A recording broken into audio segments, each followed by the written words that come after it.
Hello বন্ধুরা, কেমন আছো সবাই? আশা করি সবাই ভালো আছো। তো বন্ধুরা, আজকে আমরা জানবো সিআইডি অফিসার কিভাবে হওয়া যায় এবং শিক্ষাগত যোগ্যতা। তো বন্ধুরা, ভিডিওটিতে একটি লাইক দিয়ে ভিডিওটি শেষ পর্যন্ত দেখার অনুরোধ রইল।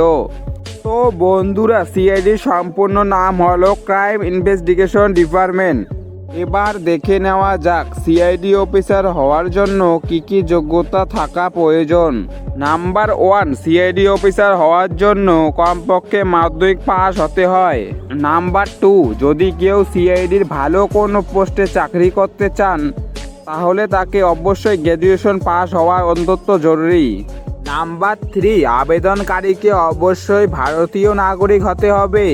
নাম্বার 4, সিআইডির বিভিন্ন পোস্টের ক্ষেত্রে পুরুষ ও মহিলা সকলেই আবেদন করতে পারে।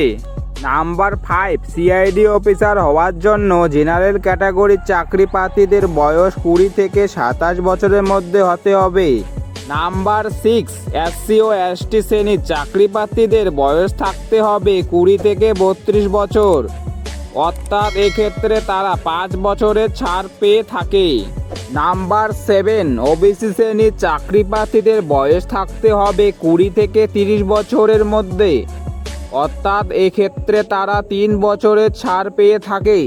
নাম্বার 8, সিআইডি অফিসার হওয়ার জন্য পুরুষের উচ্চতা হতে হবে 165 সেন্টিমিটার ও মহিলাদের উচ্চতা হতে হবে 150 সেন্টিমিটার। নাম্বার 10, সিআইডি অফিসার হওয়ার জন্য দৃষ্টিশক্তি 6/6 হওয়া জরুরি এবং কাছের দৃষ্টিশক্তি একটি চোখের ক্ষেত্রে 0.6 ও অন্য চোখের ক্ষেত্রে 0.8 থাকতে হবে। এবার দেখে নেওয়া যাক সিআইডি অফিসার হওয়ার জন্য কতবার পরীক্ষা দেওয়া যেতে পারে। জেনারেল ক্যাটাগরি চাকরি প্রার্থীরা 4 বার পরীক্ষা দিতে পারে। ওবিসি শ্রেণীর চাকরি প্রার্থীরা 7 বার পরীক্ষা দিতে পারে। এসসি এসটি শ্রেণীর চাকরি প্রার্থীরা তারা বয়সের ঊর্ধ্বসীমা না হওয়া পর্যন্ত পরীক্ষা দিতে পারে। সিআইডি অফিসার হতে গেলে চাকরি প্রার্থীকে ইউপিএসসি পরীক্ষার বিভিন্ন ধাপগুলোকে পাশ করতে হয়। সিআইডি অফিসার হওয়ার জন্য নির্ণয় প্রক্রিয়ার ধাপগুলো হলো লিখিত পরীক্ষা, শারীরিক পরীক্ষা ও ইন্টারভিউ। মূলত 3টি ধাপে পরীক্ষা নেওয়া হয়।